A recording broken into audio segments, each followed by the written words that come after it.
The National Weather Service does not use the word historic lightly. They are scientists. They hedge for a living.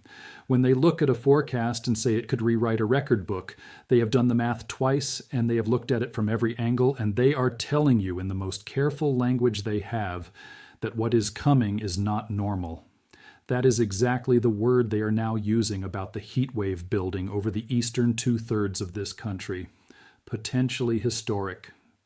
200 million Americans about to sit under a single sprawling dome of high pressure, with temperatures climbing into the 90s and hundreds for days on end, heat indices forecast to push past 110, possibly 115 degrees, daily record highs threatened in dozens of cities at the same time, and overnight lows so warm the human body never gets a chance to recover from the day. And here is the part that should make every person in the path of this stop and pay attention. It is not just one heat dome, it is two. Two separate heat domes preparing to merge into one continent-scale lid, clamped down over the eastern half of the country at exactly the moment millions of people are going to be outdoors for the holiday week. This is not the kind of heat wave you wait out by drinking a glass of water. This is the kind that puts hospitals on alert, that kills the vulnerable in their homes, and that by the time it lifts, leaves behind a body count we will be reading about for weeks.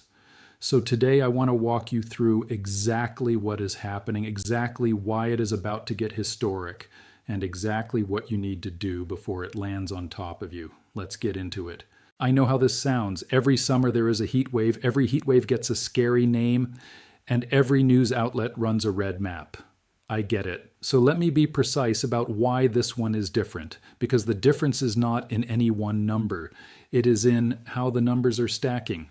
And once you see them stacked, you understand why the people who forecast this for a living have stopped being polite about it. Start with the size. This is the first widespread heat wave of the summer for most of the central and eastern United States, and the geographic footprint is staggering. 200 million people from the Midwest to the East Coast to the Gulf are sitting in the dome's zone of influence. New York, Philadelphia, Washington, Baltimore, Chicago, Detroit, St. Louis, Indianapolis, Nashville, Cincinnati, Kansas City, Des Moines, Memphis, Little Rock, Dallas.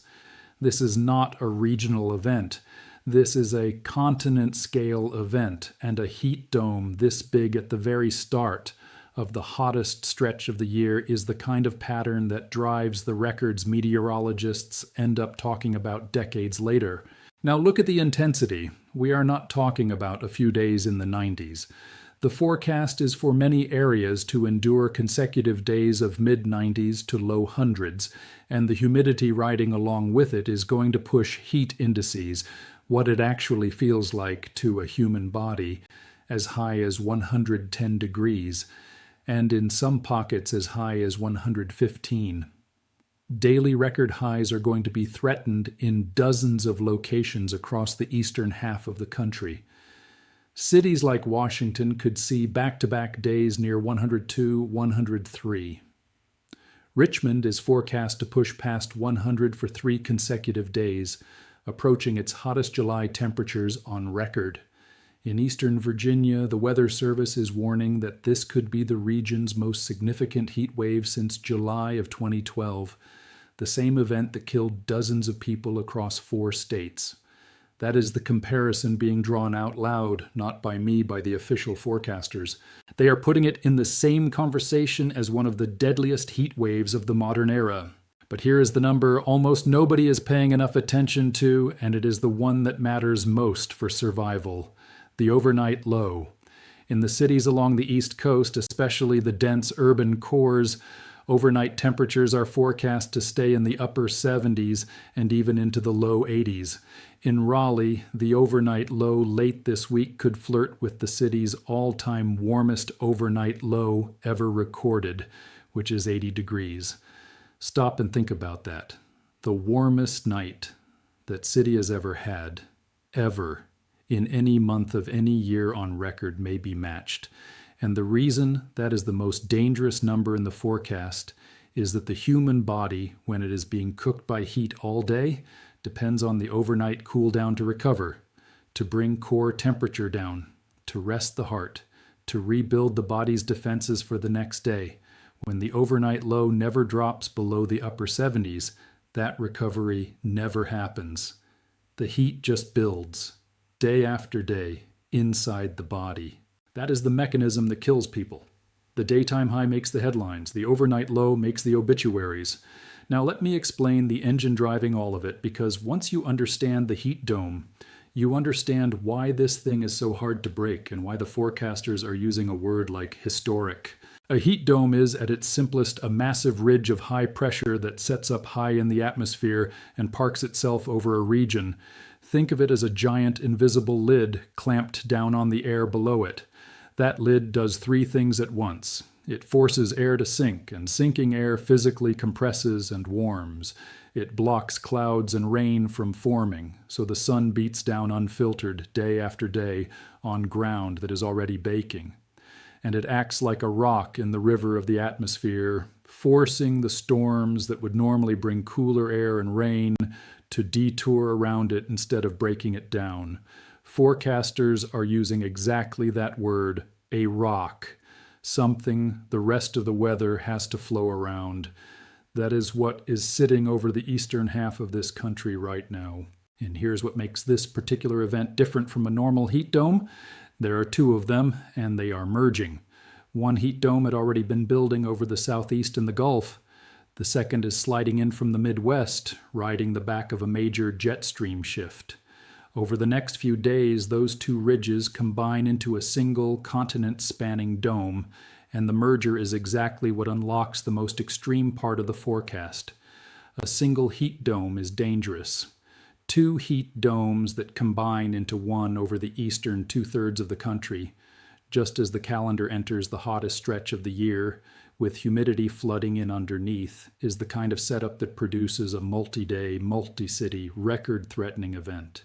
That is what is happening right now, and that is why every major forecast desk in the country has gone from describing this as a typical summer hot spell to describing it as potentially historic.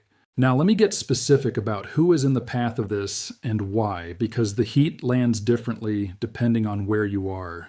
The I-95 corridor, Washington, Baltimore, Philadelphia, New York, Boston. This is where the heat is most dangerous to human life. And the reason is the urban heat island. Concrete, asphalt, and brick absorb heat all day and radiate it back through the night, which is why the overnight lows in the cities stay so warm. When the dome locks in over a major city, you get the most dangerous combination in all of weather: a brutal daytime high, a humid afternoon heat index pushing past 110, and a night that never cools below the upper 70s. That is the recipe for the kind of mass casualty heat events that we still talk about decades later, the kind that killed hundreds in Chicago in 1995 and dozens across the mid-Atlantic in 2012. The infrastructure in these cities, especially older housing stock and apartment buildings without reliable air conditioning, was not built for this. The Midwest and Great Lakes, Chicago, Detroit, Indianapolis, St. Louis, Cincinnati.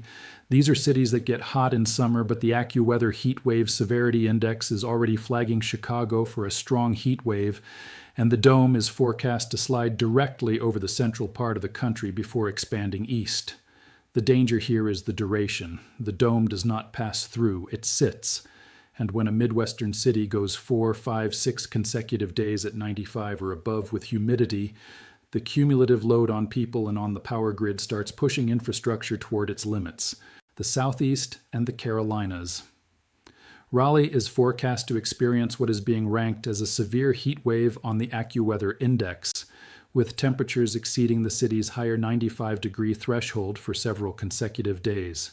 Charlotte, Richmond, and the entire region from the Carolinas up through Virginia and into D.C. is sitting in the bullseye of both the heat and the humidity. These are the populations where the warmth never breaks, day or night, and where the heat index becomes a more important number than the air temperature. And do not forget the western flank of this pattern, because the same jet stream shift that built the dome over the east is creating extremely critical fire weather conditions across the Four Corners region. Hot, windy, dry conditions over drought-stressed terrain, the kind of setup that has already, tragically, taken the lives of firefighters battling wildfires near the Colorado-Utah border. While the east bakes under the dome, the west burns under the same atmospheric pattern on the other side of the same coin. This is not two separate stories. This is one continent-scale weather event with two very different faces. And there is one more layer I have to mention because it is what makes the timing of this so genuinely brutal.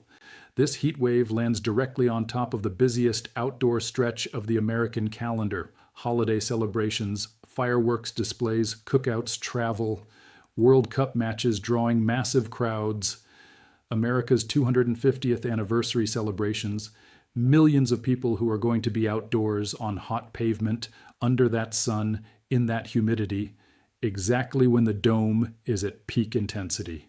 The forecasters are not just worried about people in their homes. They're worried about the crowds, the workers, the kids, the older people sitting in parade chairs in the sun.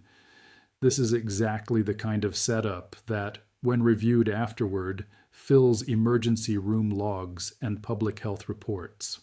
So here is your action list, and I want to be specific because be careful is not a plan. Pre-cool your home and your body before the peak hits. Run the air conditioning hard now, while you can, to drop your home's baseline temperature. Hydrate aggressively starting today, not after you feel thirsty. By the time you feel thirst, you are already behind, and getting ahead of dehydration during a long heat wave is far easier than catching up once it has set in. Identify your cooling plan before you need it. If your home does not have reliable air conditioning, or if you are worried it might fail, know exactly where you will go. The nearest cooling center, a library, a mall, a friend or relative with central air. Many cities open public cooling centers during heat emergencies, and you can usually find the nearest one by calling 311 or checking your city's website. Figure this out on the calm part of the week, not in the middle of a 105-degree afternoon. Watch the overnight low, not just the daytime high. When the forecast for your nights stays in the upper 70s or 80s, that is your warning sign for a dangerous multi-day event. Sleep in the coolest room of the house. If you can only afford to cool one room, make it the bedroom. The recovery period at night is what keeps people alive across a long heat wave. Plan outdoor activities for the early morning or skip them entirely. The peak heat window in most of the country runs from late morning through early evening. If you must be outside, get your work, your exercise, and your errands done before mid-morning or after sunset. Working or exercising in a 110-degree heat index in the middle of the day is not toughness. It is medically dangerous, and people die doing it every single summer. If you are going to be at a holiday gathering or a public event, treat hydration and shade like part of the plan. Bring more water than you think you need. Plan for shaded breaks every 20 to 30 minutes. Watch for the signs of heat illness in the people around you: dizziness, confusion, nausea, stopping sweating, hot, dry skin. Those last two are the signs of full-blown heat stroke, and that is a medical emergency. Call 911 and start cooling the person aggressively. Check on the people who cannot fight this alone. I say this in every heat video, and I will keep saying it because it is the single most important thing any of us can do in an event like this. Heat kills the elderly, the isolated, the chronically ill, the poor, and the people whose air conditioning is broken or never existed. It kills them quietly, in their homes, in their beds, while the rest of the world is at the cookout. Check on your older neighbors and relatives. Knock on doors, bring water. Make sure their air conditioning is working. A wellness check during this kind of heat wave is very literally the difference between a person living and dying. It costs you nothing. Here is the honest summary of where we stand. 2 heat domes are merging into one over the eastern 2/3 of the United States. 200 million people are in the path. Forecast highs are climbing into the 90s and hundreds for days on end. Heat indices are projected to top 110, possibly 115. Daily record highs are threatened across dozens of cities. Overnight lows will not provide the relief the human body needs to survive a multi-day event. The National Weather Service is calling it potentially historic. Forecasters are openly comparing parts of it to the deadliest heat events of the modern era. And it is all landing on top of the busiest outdoor week of the American summer. This is not a normal heat wave. This is the kind of event the people who do this for a living are warning you about in plain language, and you should listen. So pre-cool, pre-hydrate, plan your cooling refuge, watch the overnight lows, shift your day around the peak heat, and check on the vulnerable people in your life. The dome is building. The merger is coming. And the heat is going to last longer than most people are mentally prepared for.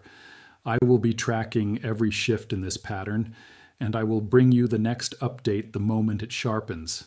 Until then, stay cool, stay prepared, and never ever let your guard down.